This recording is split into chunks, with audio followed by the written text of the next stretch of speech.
What's up, everybody? My name is Brad. I'm the Pittsburgh Cardboard Junkie. So today I'm going to do something a little bit different. No card openings today. Just so you can see in my profile that I call myself a wannabe picker. Well, I mean, I do have some card stuff in this video actually, but I am kind of like a wannabe picker. It's a side hustle for me. It's a part-time thing. I'm not trying to do it for a living. If I just see something I think I can flip for a profit, I grab it. So I sold 8 things this week, and a lot of people be like, "Ooh, whoop-de-doo." But for me, that's probably the best week I've ever had. Well, actually, it was like a 3-day period. It was like a 3-day period actually. So that's the best 3-day period I've ever had. I have over 200 listings, and I usually buy a couple things a week sell. And not even just cards. Like this week I have 4 card sales, but like typically I don't have a ton of cards that even sell. So just wanted to show you what I sold and tell you what I sold them for. The first item I sold in this period was this O.J. Simpson. It's a 1973 Topps. It sold for $5. That's kind of like my minimum list. I won't list anything usually under $5 because by the time you ship it and you pay the fees, you're only making like $4. Like, what's the point? So I'll let a card drift all the way down to $5, and then I'll sell it. I think I took best offer on that. It was listed for $7, but it started at book value, which is $15. So it's been listed for a while. I have no affection for the card, so just get rid of it, right? So that sold for $5. I think I got that in a collection a long time ago. So, who knows if I made, I probably didn't make any money off of it. I think I didn't really pay for that collection. That was kind of one of the situations where like the wife was like, go through this and I don't care if I ever hear from you again. I knew the family. So like they didn't really want to, she just wanted them out of her house. So, okay. So the second thing here is, almost a couple years ago now, we went to a flea market. It was on a Memorial Day weekend, I think. And I bought these Camelback gloves. They're almost for people who are working on like a NASCAR pit team almost. They're like friction gloves. And the guy had like all military stuff, and he was just trying to unload stuff. I guess it was like his last day there. I don't remember how much I paid for these, but I had 5 pairs of them, and each of them sold for over $20. And I know I didn't pay anywhere near that for them. So these sold for $23 plus shipping.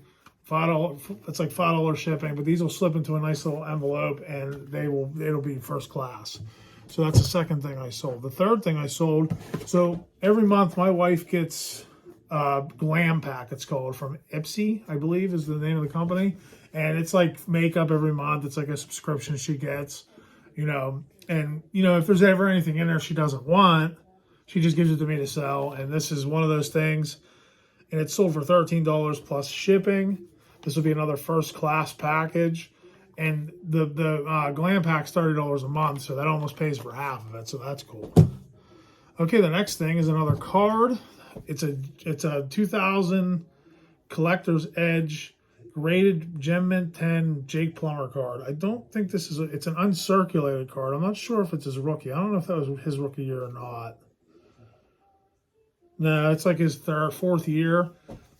Listed it for $5. It's my go-to price. That's usually my starting bid price for any card. I list, if it's just a card I don't think is going to sell, I just list it for $5. I let it go through rotation. This one didn't even make it to a second time. It sold right away after the first auction. $5. One person bid on it. I'll take it. Whatever. I'm just trying to clear cards out, man, because I got a lot. All right, next we got this. I got this in a pack, actually. I got this in a break. I did a case break at my local card shop with my friend Mark did. Who owns First and Gold Collectibles. If you don't, ever been out there, go see him. He's great if you're from Pittsburgh. But I got this Hayward Bay printing plate. I got the steel. I got the whole division. I think I got 2 divisions. I got the whole division. I actually got a Juju autograph that year. And I got a lot of great Steeler cards that year. I don't really care about this card. Well, I listed it. I started at $5. It sold for $13.52 plus shipping. So that's a nice little, $13 right there for, Hayward Bay wasn't exactly a stud stealer, so he's not really somebody I PC. Okay, next, another printing plate. This one is an Evan Gaddis. I don't know whichever way you want to pronounce it. I got this in a pack also, I believe. It must have been in 2017 because it's the year on the car. This also got listed at $5 to start. It sold for $7.50 plus shipping. So that's another first class package. So everything so far is first class. Now we're going to do a couple bigger things. The next thing here, my daughter found this. We were in South Carolina and we went on to a clearance aisle in Walmart. And it's actually like the clearance aisles we have here. I've tried going into them and finding things, and everything's like listed. Everything's marked down to almost eBay price. So there's like no profit to make at our Walmarts. So I'm not saying every Walmart's that way, but the one in my area is that way. So it's not a place that I would source. I always go in there and check just to look.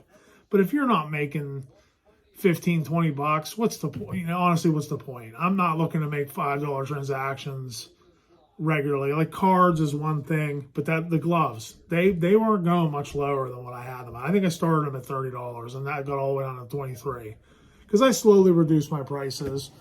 But this here, my daughter found this, it was 20 bucks.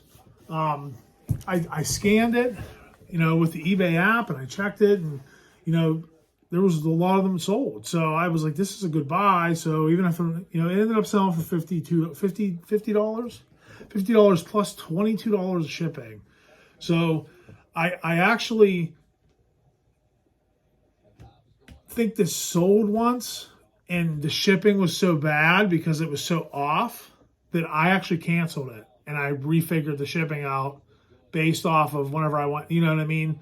And I feel bad for doing it to that guy, but I was actually just going to break even on it. And that doesn't make much sense to me. It's not a good business model. You know, some people say, well, you made a mistake, but I don't agree with that. I think that, you know, I one time had binders. I still have binders listed, which I need to take them down because there's just no money in them because I have them listed for $7 a binder, but it costs so much to ship them. So people were paying $50 for a binder and then they're going, whoa, I don't want to pay that much for shipping. And I was like, well, that's what it costs to ship them. So if you're going to order a binder in California, it's going to cost me $30 to get it there. And it's funny because everybody that buys them is on the West Coast. It's almost like there's a binder shortage in California and Arizona and all those states, Nevada, Oregon, and Washington. They all don't have 3-ring binders over there, I guess. But I got them free. But I'm actually hopeful to get antique booths someday. So I'm going to probably put them in there and just sell them for $5 a piece. They were free. Who cares? It's all profit. But anyway, so like I said, I made 30 bucks on this after fees and everything. It's probably going to be like a $20-some profit. So, you know, nothing great. Like I said, I'm not doing this for a living. I'm doing it just to make a little side hustle for me. Okay, so the last and final and 8th item. This is an interesting story. I sold a book. It's a how-to book. So the interesting thing about these how-to books is my stepfather moved to Alabama. My stepfather, my wife's stepfather. I don't have a stepfather. I have a father. My wife's stepfather moved to Alabama. I want to say it's been about 3 weeks now, maybe. And he had all this stuff, and he was just looking to get rid of it. I think I may have mentioned this before with the DVD VCR that got returned. I got that from him also. We had a whole piles and piles of how-to books that belonged to his dad. And he said, I just want him out of here. Just get him out of here. So I was like, you know, I bet you people will be interested in these. So I took the whole pile of them. This is probably about maybe the 6th or 7th book I've sold. This one sold for $6 plus $3.49 in shipping. Media mail is a lot cheaper than, you know, this. That's probably all it'll cost to ship this. I'll just slip it into a bubble mailer. It's a paperback book, so it's not a hardcover or anything like that. But, you know, you have a certain amount of weight you can send media mail in, and this will be way under that. So, you know, everybody say, oh, $6, but it was free. I didn't pay anything. I sourced these books for free. I mean, I didn't pay, so it's 100% profit.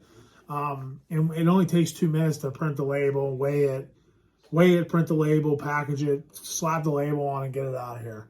So no big deal to me. So those are my 8 sales this week for eBay. The only time I'll ever really do these videos is whenever I have a big clump of sales together, because like I said, sometimes it's only 2 days a week. And for a while, I think I did one video where I tried to piece the video together. but that just didn't seem to be working out that great. So I kind of stopped doing it. And I did go through a period where I didn't sell anything because I wasn't listing anything when I went on my 3-month hiatus. So, hey, thanks for watching the video. I appreciate your support. If you're watching the videos regularly, give me a like, give me a subscribe, leave a comment, any suggestions, anything I can do to improve things, any recommendations for, maybe how better to list my things. Go check my eBay store out. My name on eBay is Pittsburgh Cardboard Junkie, just like on here. Thank you for watching again. God bless. Good night.